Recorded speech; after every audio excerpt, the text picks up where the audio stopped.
A todos de nuevo, bienvenidos a Terror Desconocido. Hoy voy a comentaros la película Fantasmas de Marte, la última gran película de John Carpenter, película que me encanta. Bueno, es que John Carpenter para mí es...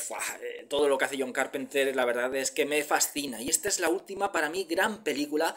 Su última película fue Atrapada, si no contamos los dos capítulos que hizo para Master of Horror, que para mí uno de ellos es el mejor de toda la serie, que es El Fin del Mundo en 35 milímetros, luego hizo el de Pro-Life. Pero su última película es lo que es Atrapada. Y es una película que estaba bien. Ahora creo que ha dirigido otro capítulo de otra serie así tipo Master of Horror. Pero ya digo, Atrapada la tengo comentada en el canal y es una película, bueno, que es correcta, está bien. Se nota que John Carpenter es buen director, pero no es el John Carpenter de antes. Aquí, sin embargo, sí que vemos al John Carpenter de toda la vida, con su estilo, con todos los elementos que hacen grande el cine de John Carpenter. Bueno, tenemos una película que tiene mucho misterio desde el principio. Está protagonizada por Natasha Henstridge, que creo que se pronuncia así el apellido, que es esta chica que hizo la película, se hizo famosa en la película de Species, la de Especies Mortal. Luego tenemos también a Jason Statham, antes de convertirse, bueno, pues en la estrella que es hoy día, pues sale aquí bastante jovencito. Ice Cube, Pam Grier también, la tenemos en el reparto. En fin, tenemos un reparto bastante interesante en una película futurista ambientada en el año 2100 y pico, 150 y algo. Y esto yo creo que es algo que John Carpenter ha tenido en cuenta, porque hay muchas películas que de los 80, de los 90 o anteriores, de los 70, que ponían al futuro, pues el 2000 poco, el 2000 tal, claro, el 2000 ya era como el futuro. Y entonces dices, joder, claro, y estamos en el 2023. Y entonces es como que se ha quedado muy atrasado muchas películas de estas del futuro. Por ejemplo, la de Time Cop de Van Damme creo que ponían al futuro como el 2004. Y luego tenemos a John Carpenter, que también ha cometido pues estos... No son fallos, ¿no? Porque el tiempo está claro que pasa, pero me refiero que cuando se hable de un futuro, para que no te coja el tiempo y se llegue pues a llegar a ese año y no sea como tú has descrito en la película, que está claro que es una obra de ficción, tenemos que alargarlo mucho, ¿no? No podemos poner el futuro, me acuerdo, no sé en qué película era, que el futuro te lo ponían en el año 90 o en el año 93, han pasado ya de eso ya 30 años. Entonces hay que alargarlo un poco. John Carpenter en la película 1997, Rescate en Nueva York, claro, fijaos, se ha pasado ya desde el año 97, y luego la segunda parte, 2013, Rescate en Los Ángeles, ya ha pasado ya. Entonces, claro, yo creo que en el 2013, o sea, en esta película es del año 2001, yo creo que ya dijo, el 2013 no está tan lejos. No puedo ambientar una película futurista en una época que vaya en 10 años o 15 vaya a llegar, ¿no? Vamos a alargarlo mucho más. Bueno, pues pongo el 2100 y pico y ahí ya me habré muerto yo antes de que llegue ese año. Así que la ha ambientado en un futuro muy, muy lejano, en el cual se han colonizado diferentes planetas en los que viven personas, y uno de ellos es Marte, que es una comunidad minera. Esto nos recuerda un poco también la recreación de Marte, bueno, aunque el Marte en realidad es un planeta rojo, poco se puede recrear, que no sea un lugar pues árido, muy rojizo, con una la tierra muy roja, muy montañoso. Nos recuerda mucho a ese Marte de Desafío Total. La fotografía también es muy rojiza, y bueno, pues es una colonia de mineros. También, al igual que en Desafío Total, bueno, pues lo mismo, hay como pues, ciudades de mineros en Marte. Entonces, al principio de la película vemos un tren que llega a una ciudad, y cuando el tren se supone que era un grupo de policías que tenían que recoger a un preso en una ciudad minera, alguien que habían detenido, y entonces lo iban a trasladar para juzgarlo y entonces, bueno, mandarlo a la cárcel. Y cuando llega ese tren resulta que no hay nadie, el tren está totalmente vacío y solamente tenemos a una capitana que está interpretada por Natasha Henstridge, que está esposada. Entonces la película es contada, ella va como una especie de tribunal a contar lo que ha sucedido cuando pues ese grupo de policías iba en ese tren a recoger a ese preso. Y la película, ya digo, que es todo contada. Se ve pues el tren que va esta capitana, interpretada por Natasha Henstridge, va una superiora de ella, que está interpretada por Pam Grier, el sargento interpretado que se llama Jericho, interpretado por Jason Statham, y un par de policías más que van a recoger a un preso llamado Desolación Williams, interpretado por Ice Cube. Esto también me encanta, el tema de los antihéroes, muy propios de la filmografía de John Carpenter, el tema de ese personaje un poco pasado de vueltas de la vida, que solo mira por sí mismo, por la propia supervivencia. que no es que sea el típico héroe que quiere ayudar a los demás, que si hace algo por los demás es porque no le queda más remedio. Un poco parecido a lo que sucedía con su personaje de Serpiente Plisken, interpretado por Kurt Russell. Era una persona que él no era que quisiera ayudar a la gente, él si hacía algo era porque lo obligaban, entonces totalmente era un delincuente, pues es totalmente un antihéroe, es lo contrario a un héroe, es un antihéroe. Y esto le gustaba mucho a John Carpenter, y aquí tenemos un antihéroe que es un delincuente llamado Desolación Williams, también estos nombres, Serpiente Plisken, Desolación Williams, muy propios de la filmografía también de Carpenter, de sus antihéroes, pues nos recuerda bastante a ese Serpiente Plisken, ese delincuente que está muy preparado, lo que sabe mucho pelear, de armas, es un tipo muy peligroso y en un momento dado no tiene más remedio que hacer lo correcto, pero no porque él quiera, sino porque las circunstancias le obligan a hacerlo. Luego tenemos también el personaje de Natasha Henstridge, que sería también como una heroína, el contrapunto del personaje de Desolación Williams, ya que él es un delincuente y ella es una policía, pero es una heroína que también vemos una policía un poco pues quemada, consume drogas, también tiene como una especie de collar con una pastilla que toma y es como un alucinógeno, o sea, también vemos que es una antiheroína. Si Desolación Williams es un antihéroe, esta capitana es una antiheroína. Pues también una persona que hace su trabajo pero está como muy quemada de todo, es muy justa en cuanto que es policía y sabe lo que tiene que hacer y va mucho pues a favor de lo que es la justicia, pero luego pues también consume drogas, es un poco, no sé, no es el prototipo de ese policía, el prototipo de héroe. John Carpenter siempre es el rebelde, el que le da la vuelta a la tortilla, siempre los héroes son como antihéroes, no son el prototípico típico de cualquier héroe, de quiero verme reflejado en esa persona, no, es una persona que consume drogas, es delincuente, si hace lo que tiene que hacer, lo correcto, no es porque quiera ayudar a los demás ni ser un héroe, es porque no tiene más remedio que hacerlo, pero él es lo contrario a lo que sería un héroe, está detrás de la justicia. El tema de Ice Cube por ser un delincuente y ella que también es muy policía para unas cosas, muy de justicia para unas cosas, pero por otro lado también consume drogas, también está un poco pasada de vueltas, en fin, son los personajes en esta película prototípicos del cine de John Carpenter, esos tipos duros, todo el tema de los policías, luego también se juntan un grupo de delincuentes que son pues colegas de Ice Cube, que uno es el hermano de él. Son los típicos tipos duros, que están un poco quemados, pasados de vuelta, como digo, y no hay ninguno que sea como un héroe. Todos son un poco pues gente que, los delincuentes porque son delincuentes y los policías, bueno, pues van allí para un caso, pero a la hora de la verdad si hacen lo correcto es porque no les queda más remedio que hacer lo correcto, pero no son el prototipo de personas que dicen, no, vamos a salvar la situación, o vamos a hacer esto porque es lo justo, es lo correcto, es nuestro deber, no. Si lo hacen al final es porque no les queda otra, son ese prototipo de personas duras y un poco pasadas de vueltas y quemadas. Los policías también están quemados de tanto ir detrás de los delincuentes y al final es como algo que tienen que hacer porque tienen que hacer, pero si pudieran escabullirse lo harían. Y luego también las frases, las típicas frases de las películas de John Carpenter, estas frases tan irónicas, tan de quedarse en el recuerdo, como la de Serpiente Plisken, de no, llámame serpiente, no, llámame Plisken, y luego no, llámame serpiente, en fin, pues aquí también este personaje, Desolación Williams, le dice a ella, dice, cuando la marea esté alta y empieza a subir aún más, ¿no? Dice, entonces seguiremos luchando, algo de eso para sobrevivir, seguiremos sobreviviendo. En fin, son frases como épicas, son frases no de héroes, sino de antihéroes. Seguiremos sobreviviendo, no ayudando, no haciendo lo que es justo, no, seguiremos sobreviviendo. Ante la adversidad, lo que haremos no es salvar la situación, sino sobrevivir a esa situación. Bueno, llegan a este lugar y cuando llegan a este pueblo minero está totalmente deshabitado. Y ahí la película tiene mucho misterio. John Carpenter no te lo da todo mascado, sino que te va poco a poco dando información de lo que sucede. Entonces llegamos al lugar y está totalmente deshabitado.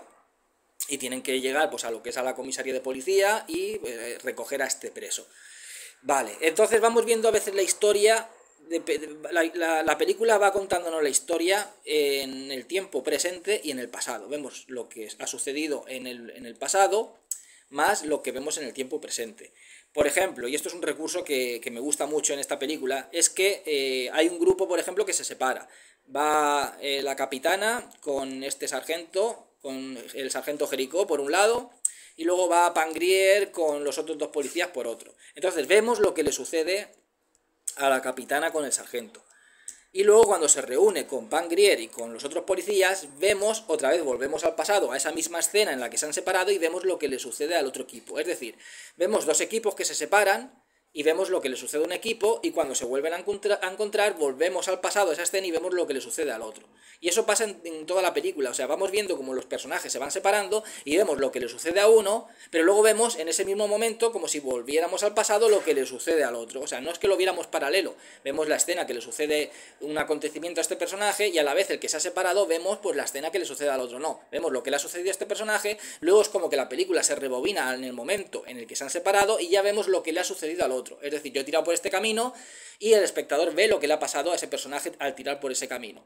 Sin embargo, no sabes lo que le ha pasado al otro personaje que ha tirado por el otro camino. Entonces, la escena vuelve al principio y cuando se separan, entonces ves ya lo que le ha sucedido, el acontecimiento que le ha sucedido a la persona que ha tirado por el otro lado. Y eso recurre la película muchas veces a ese recurso, y es un recurso que me encanta. Luego también el recurso de hablar del pasado, y dentro del pasado alguien te cuenta otra historia del pasado. O sea, vemos un pasado dentro de un pasado, una historia dentro de otra historia.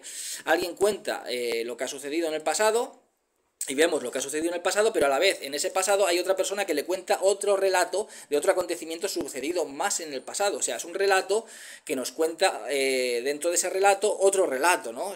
Es algo muy interesante. Luego tiene esos como medio fundidos, que no llega a ser fundido en negro, pero tiene esos medio fundidos.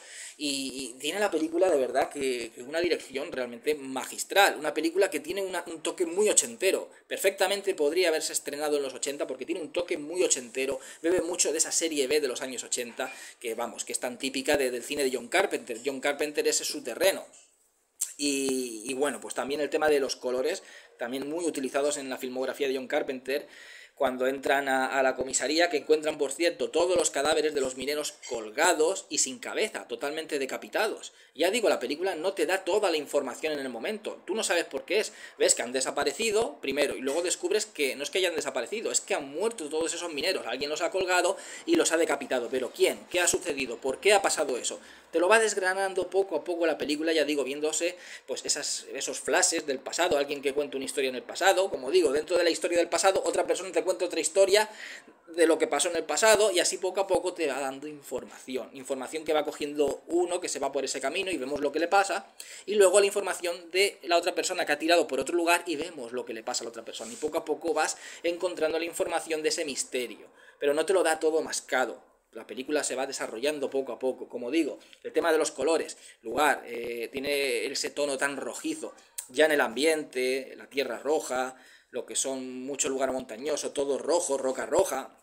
Y la fotografía, por supuesto, es muy rojiza en las partes exteriores. Pero cuando entran dentro de la comisaría, tiene unos tonos entre rojizos y violetas que le dan ese toque colorista también muy típico del cine de John Carpenter, y que en ese momento, por lo menos en esa escena, nos recuerda bastante a la película de terror en el espacio de Mario Bava.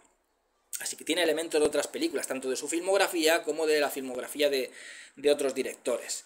Luego tenemos, bueno, la típica filmografía de lo que es de John Carpenter, que está rodada en panorámico y le da pues como un aspecto como de estrechez, pero a la vez de amplitud y de profundidad de campo a lo que es a la película. Y bueno, pues nadie sabe lo que ha sucedido ahí, porque estas personas, estos mineros, están con las cabezas cortadas. Cuando encuentran al preso a Desolación Williams, él dice, porque a él le acusan de haber matado a esa gente, porque llevó unas nóminas de esos mineros para cobrarlas. Y entonces pues se dieron cuenta de que las nóminas eran robadas, cuando vieron que los mineros estaban muertos, se lo culparon a él. Pero él dice que sí, que robó las nóminas, pero que no mató a nadie. Y es más, no puede haber matado a tanta gente, y a santo de qué cortarles la cabeza y colgarlos, para qué tomarse esa molestia, ese trabajo. Entonces, bueno, pues lo sacan de la celda, él se fuga, al final cuando descubren que en realidad este tipo no ha hecho nada, es como que al final tienen que unirse con él. Se vienen pues un grupo de amigos que son de la banda de Desolación Williams, uno de ellos es su hermano, En el grupo igual, estos nombres típicos de las películas de John Carpenter, que también Quentin Tarantino ha tomado mucho del cine de John Carpenter, porque tenemos al hermano de Desolación Williams y a dos más que son como de su grupo de delincuentes, y entonces cuando le pregunta la capitana cómo se llama, dice, bueno, pues este es uno, este es dos y este es tres, ¿no? Uno, dos, tres, no se come más la cabeza, uno, dos, tres y ya está, punto. ¿Para qué más? Somos delincuentes, somos tipos duros, no tienes que saber más de nosotros, nada, ni nombres, uno, dos, tres. Nuestro papel aquí está para representar el papel de tipos duros y para enfrentarnos al peligro. Entonces aquí para enfrentarse a ese peligro se tienen que unir los policías con los presos. ¿A qué nos recuerda esto? Una comisaría de policía, unos presidiarios, que también hay otros que están en celdas que los sacan para que les ayuden porque necesitan ayuda ante lo que está sucediendo. Pues presos unidos con policías enfrentándose a un peligro común. ¿A qué nos recuerda? A Asalto a la Comisaría del Distrito 13, que tiene también más elementos en común con Asalto a la Comisaría del Distrito 13. Vale, resulta que de repente vemos como hay otros mineros que no han muerto, que estaban por ahí como escondidos, que aparecen y empiezan a atacarles como si fueran salvajes, pero tienen todos como si fueran las pieles destrozadas, desgarradas, como que se han puesto como ganchos metálicos, así en plan de adorno por toda la cara. Tienen un aspecto como de caníbales, entre caníbales, adornos de esto que se ponen los caníbales en la piel, atravesando la piel, y también el aspecto, se hacen armas rudimentarias, como tipo lanzas, sierras para lanzar, se hacen escudos, y las vestimentas también tienen ese rollo a lo Mad Max, también tiene ese rollo a lo Mad Max. Luego también arrancan la cara a muchas de las víctimas que matan y se las ponen la piel de la cara, que esto recuerda bastante a Leatherface. De hecho, que yo creo que hay un homenaje porque hay uno que se pone lo que es una piel en la cara que es muy parecida, por no decir igual, a la de Leatherface. Entonces, ¿por qué ha sucedido esto? ¿Por qué esta gente se vuelve loca y se enfrentan a ellos como si fueran totalmente descerebrados? Lo mismo que pasaba en Asalto a la Comisaría del Distrito 13. Están en la comisaría y empiezan a atacarles todos estos delincuentes como si fueran zombies. Pues lo mismo esto, empiezan a atacarlos estos mineros que están enloquecidos, que se han hasta limado los dientes, tienen un aspecto realmente terrorífico y les atacan como si fueran salvajes y no saben lo que les ha sucedido. Hay uno el hermano de Desolación Williams, y los compañeros dicen que de repente cuando iban a ir al pueblo para cometer un atraco, vieron cómo bajaba como una especie como si fuera una tormenta de arena, como si fuera humo de color rojo, y de repente se desmayaron todos, y cuando se despertaron, algunos cambiaron y otros no, y los que cambiaron se volvieron como salvajes, empezaron a matar a sus compañeros, a decapitarlos, ponen las cabezas como si fueran en palos, clavadas. Y ya digo, esto nos recuerda pues un poco al tema caníbal, y empezaron pues ellos mismos a ponerse decoraciones en la piel, a perforarse la piel con alambres, a limarse los dientes, a fabricar armas caseras. Luego también tienen la zona pues llena como de adornos metálicos, así como cuchillas por ahí y unas cosas muy extrañas que recuerdan también pues esa decoración típica de la matanza de Texas, un rollo así. Entonces, ¿por qué ha sucedido esto? Todo ese misterio al final se nos revela, porque resulta que encontraron detrás de unos mineros, detrás de una montaña, encontraron como si fuera una puerta que se ve que había unos túneles en esa montaña, como si fuera una mina, y había una puerta y estaba camuflada detrás de lo que son las rocas de una montaña. Entonces entraron ahí y es como si fuera una pirámide, entran dentro de ahí y entonces resulta que liberaron esa especie como de polvo rojo.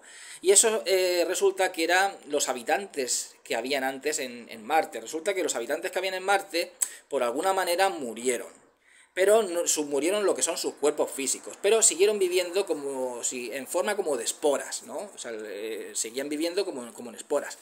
Por algún motivo, ¿qué hacen esas esporas de esos habitantes que habían pues muertos, o sea, no muertos, sino sus cuerpos habían destruido por cualquier tipo de razón meteorológica o lo que fuera, pues sus cuerpos ya estaban destruidos, y entonces es como que al final se convirtieron como en esporas. Ellos ya vivían pues a partir de esas esporas.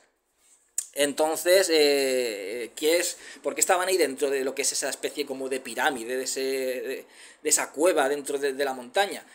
No lo dicen, pero yo tengo mi teoría de que esos habitantes de ese planeta a lo mejor pensaban que iban a morir, estaban ya muriendo poco a poco, y entonces al morir estaban viendo de que en realidad no morían del todo, sino que su cuerpo pues se deshacían, su cuerpo morían, pero se convertían como una especie de polvo, de esporas, y seguían viviendo de esa manera, ¿no? Una forma de vida pues como esporas, una forma de vida pues que se puede mover a través del viento como si fuera arena, como si fuera polvo.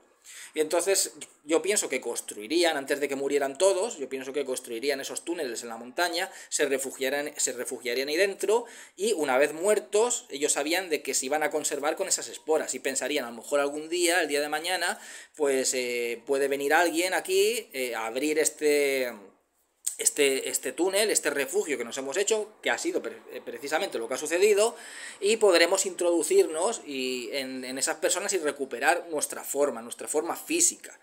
Es como si hubieran cambiado, digamos, una forma de vida por otra. O sea, era una forma de vida física, con un cuerpo, y ahora ya ese cuerpo, por lo que sea, no existe. Como digo, por algo que sucedería en el planeta, cambios climáticos, lo que sea, ese cuerpo ya está desechado, pero esa forma de vida ya no se en cuerpo, ya se han convertido, como digo, como si fueran en esporas. Es otro tipo de forma de vida. Y has quedado ahí aletargada, y cuando alguien ha abierto esa especie como de túnel, de pirámide oculta, entonces esas esporas han vuelto a salir y se han apoderado de los seres humanos, se han metido dentro, y es como si fuera una posesión, una invasión, como si fuera también el tema del rollo del polvo, de las esporas, es como la invasión de los ladrones de cuerpos también, digamos que ahí tendría un homenaje a la invasión de los ladrones de cuerpos, y es como si fuera una posesión, como que poseen a las personas y han recuperado ya su forma física. Entonces esos adornos que se hacen, esa modificación del cuerpo, es para modificarlo como ellos eran antes, para un poco recrear la forma física que tenían antes, lo más parecido que puedan tener dentro de lo que es el aspecto físico de un ser humano, pues ellos recrearse, adornarse para cambiar ese cuerpo y convertirlo en lo más parecido a lo que eran ellos antes de convertirse en esas esporas. Entonces aquí el peligro viene por dos motivos. El motivo de que te pueden matar estos alienígenas, estos antiguos habitantes de Marte que han poseído a las personas, pero ya no es que te puedan matar ellos, sino que tú los puedes matar, pero claro, esas esporas salen y entonces te pueden poseer a ti. O sea, ese al final es el enemigo más complicado de matar, porque no es que digan, no, es que hay un montonazo de estos mineros poseídos y te pueden matar físicamente, claro. Pero ya no es eso, ya es que tú lo puedes matar a ellos, pero ellos en realidad no van a morir, va a morir su cuerpo físico, pero van a salir esa especie de esporas y te pueden poseer. Entonces tienes que llevar mucho cuidado a la hora de matarlos, de que, pues no sé, en ese momento irte lo más lejos posible, no estés cerca para que pues ese alienígena que poseía a esa persona no te posea a ti, porque muchos de ellos están siendo también poseídos por estos alienígenas. Entonces ya digo que me parece lo que es brutal la historia, el tema de ayudarse, lo que son los presos, con los policías. Me parece una película fascinante, lo que es el diseño de producción. Una película que contó con bastante presupuesto, John Carpenter, y tiene ese toquecillo de serie B muy ochentero. Ya digo que es una película que perfectamente se podría haber estrenado en los 80. Una película que mezcla el terror con la acción, con la ciencia ficción. Todo realizado, como digo, de manera magistral. A mí esta película me encanta. Me parece la última gran obra de John Carpenter. Luego tienen como una especie de líder estos mineros alienígenas, y el líder es un tipo súper grande, con el pelo largo, rollo, no recuerdo, un rollo entre Marilyn Manson, el vampiro Valek de su película anterior, Vampiros, de John Carpenter, y la cara es un rollo también como Pazuzu, como el demonio este del exorcista, un rollo así. Y nada, pues la película es un auténtico divertimento. Se te pasa enseguida y está genial. A mí es una película que me encanta. Me encanta. Luego todos los personajes me gustan. El personaje de Natasha Henstridge, de Ice Cube, de Jason Statham. O sea, me gustan todos los personajes. Todos los personajes de esta película. Y me parece una auténtica pasada. Una auténtica pasada recomendadísima. De verdad. Fantasmas de Marte me parece una auténtica pasada de película. Es John Carpenter al 100%. No es Atrapada, que tiene algunos elementos de John Carpenter, pero por otro lado es y no es, a lo mejor podría haberla dirigido otro director. No, esta película es John Carpenter al 100%. Esto lo ves y dices, esto lo ha dirigido John Carpenter. Y de verdad que es una gran película. No puedo más que recomendarla. No sé qué más comentar de la película, yo creo que ya lo he comentado todo. Quizás he hecho demasiados spoilers, pero bueno, quería comentarla un poco más en profundidad. Pero todo esto la película te lo va desglosando poco a poco. Va teniendo ese misterio. Luego tiene la música, por supuesto, realizada por John Carpenter. Esa música hecha como con sintetizadores, realmente magistral, muy típica de John Carpenter. Escuchas la música y es la típica música de John Carpenter. El final me parece épico, el final con la música me parece absolutamente épico. Me recuerda muchísimo al de Asalto a la comisaría del Distrito 13. Una pasada de película, una auténtica pasada. Nada, recomendadísima de nuevo al 100%, Fantasmas de Marte de John Carpenter. Espero que os haya gustado el vídeo. Dentro de poco comentaré otra película. Que seáis todos muy felices y hasta siempre.